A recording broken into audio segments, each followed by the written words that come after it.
Hello, welcome back to my channel and welcome to my May wrap-up. So this month I read 15 books, and while I was making the list of the books I read to make sure I didn't forget any, I realized that I read a lot of series and books in series. And so the first three I'm going to be talking about are actually a series, and that is the Newsflesh series by Myra Grant. And the books were Feed, Deadline, and Blackout. And this is a post-apocalyptic science fiction series. And in these books, we followed mainly two characters who were called Georgia and Sean. And the apocalypse is the zombie apocalypse. And the zombies were created because of two different viruses that separately they were harmless, but when they combined, they would make people who died come back as zombies. And the world has not collapsed like we see in some other post-apocalyptic movies or TV shows or something. The world is pretty much the same, but there are places that have zombies contained or somewhat contained, but the world is still working pretty much as normal. And so these characters that we're following, they are journalists, and they are actually following a candidate for the presidential elections in the US. And as they are following him, they learn about some conspiracies, and let's just say that the zombies are the least of their problems. And this series was, especially the first two books, they were very unhinged, very crazy, very fun. And I just read them so fast because I was so invested. And like I said, it was crazy. And I really like both of those first books, and I gave them both 4 stars. And in the third, which was Blackout, I liked it, but we were following 2 POVs. And in the first books, we were only following 1 POV. And in this third one of the POVs was just so much more interesting than the other. And when we were in the least interesting POV, I just wanted to get it over with. But then maybe around the 60-ish% mark, everything got interesting and it got kind of crazy and unhinged again. So the ending was very fun, and I gave this one 3.5 stars. Then I read Babel, and this is a historical fiction fantasy book, and I have been wanting to read this book since it came out last year, but I don't know why I didn't read it as soon as it came out. But then everyone loved it, and I just felt the pressure, am I gonna love it too? This was set in the 1800s. I don't remember exactly what decades, but I think it was early 1800s. And we were following Robin, who was a boy that was an orphan from China, and he was taken to England to practice, learn and practice languages, I think Greek and Latin and obviously Chinese, and he had been taught English when he was growing up. And all of that because he was supposed to enroll in the Translation Institute of Oxford University, which the Translation Institute is Babel. And in there, they would learn to use translation to do magic, with silver. And that silver would have different powers and different levels of power. And as Robin is there in Babel, he realizes that serving Babel is betraying his country and the people who live in there. And he meets some people from the Hermes Society who are trying to stop what Babel is doing. And so Robin has to decide to choose a side and decide what he's gonna do. And first of all, the writing in this book was amazing. And I mean, I knew that already because I had read the Poppy War trilogy by this author, and the writing was also incredible. But there are just so many amazing quotes here.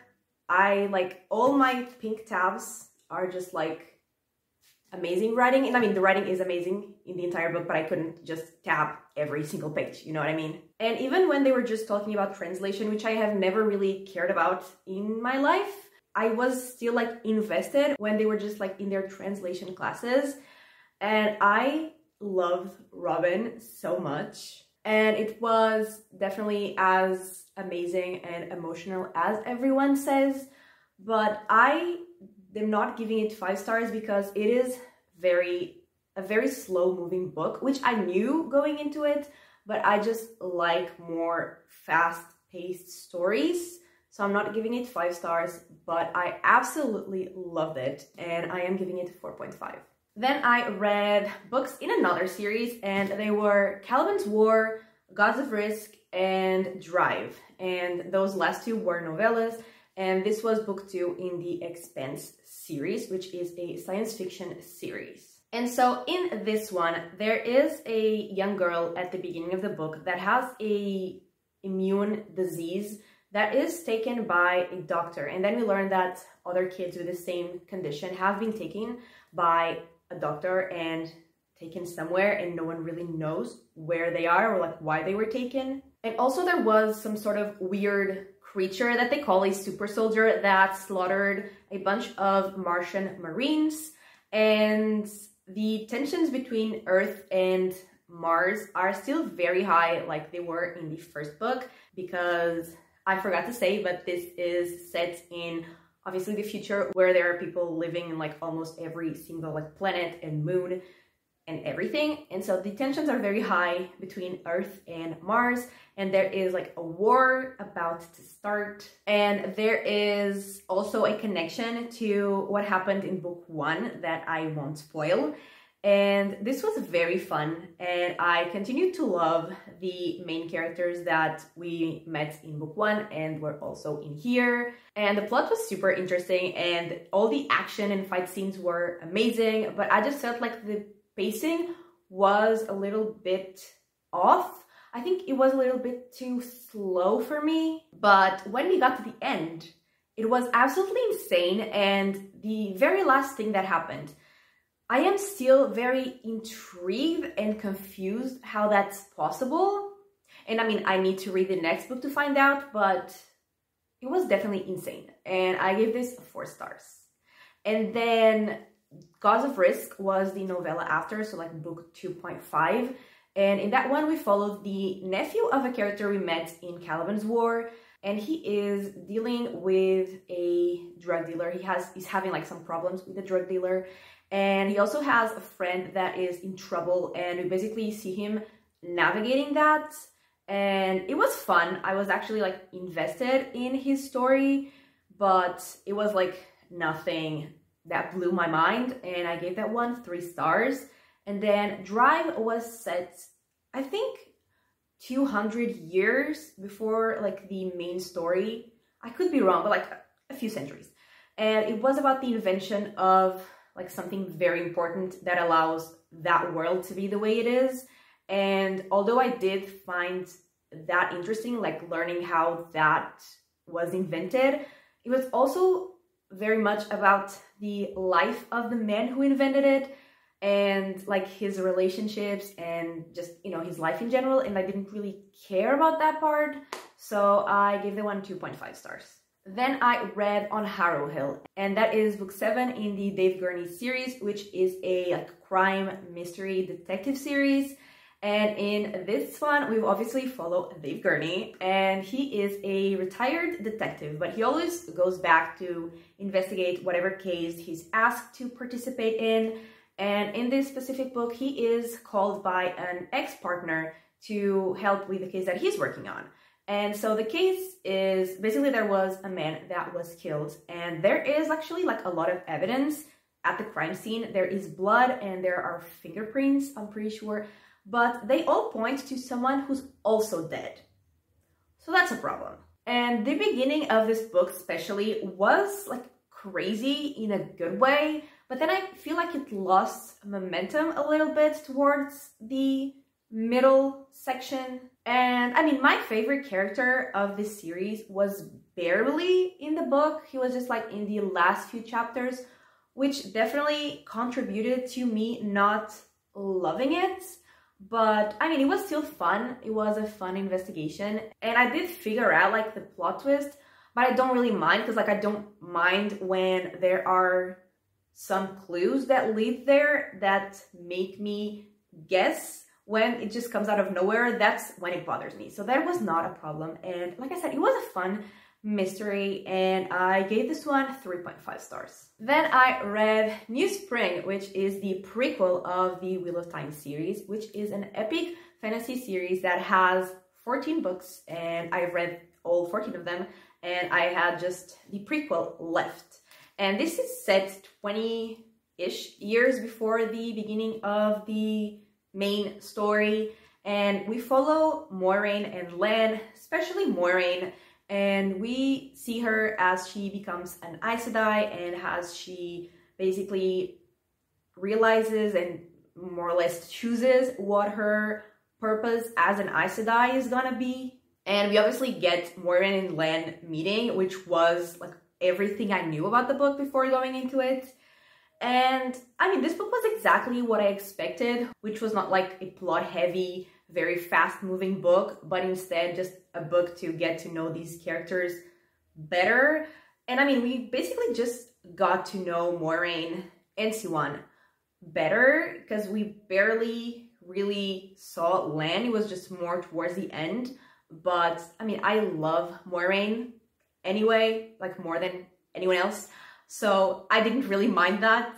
And yeah, it was a fun time. I enjoyed it and I gave it 3.5 stars. And then I read another series, and that was The Crowns of Nyaxia.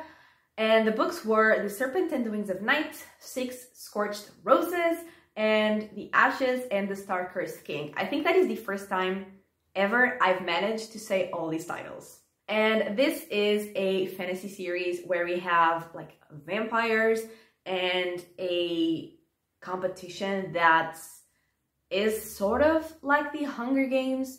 And so in The Serpents and the Wings of Night, we start following Oraya, and she is a human, but she has been raised amongst vampires because the Vampire King has rescued her when she was little, and he took her into his palace and has been like raising her. But obviously she is constantly in danger because she is the only human surrounded by vampires. And there is a competition that is called the Kejari, and whoever wins the competition can have a wish granted by their goddess, the goddess of death. And she wants to, you know, be stronger, to just be able to fit in the world she lives in.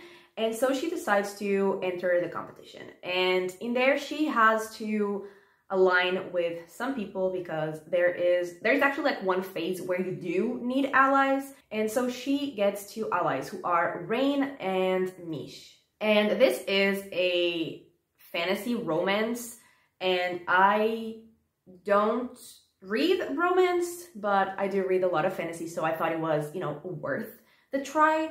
And I really like this one. I loved all of the action and fight scenes. I thought they were really good. And I really liked the main character as well. And at the end, there were like 3 reveals. 2 of them I saw coming, but I didn't mind because like I liked that they happened. And the third I did not see coming, but I also did like it. And in terms of the romance, I didn't really care about it, but I have to admit that the fact that there was a romance definitely made everything more dramatic. And so I really enjoyed this one, and I gave it 4 stars. And then in 6 Scorched Roses, we were following another character, and it was set in another place.